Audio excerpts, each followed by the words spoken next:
in this session I'm going to explain a function named average in Excel. So this function named average is used to calculate the average value in a column.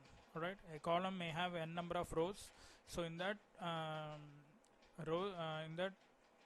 in those rows, if you want to find out the average value, then we can make use of this average function.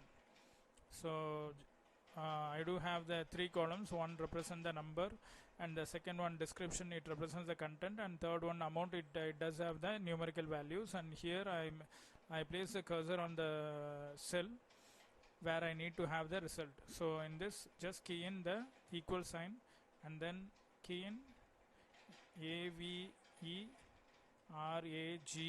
average. You can find the function that's been listed out, and then average.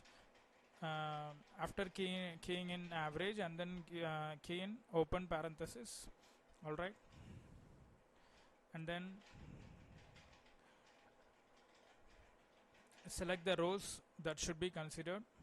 I select a row, and then underneath I need to select all the rows. So I use the shift and down arrow key, and all the rows got selected, and then I key in the close parenthesis. When I hit the, now I'm going to hit the enter key. When I hit the enter key, the result would be shown. I mean the average value in this amount column, the average value of the amount column, that would be displayed.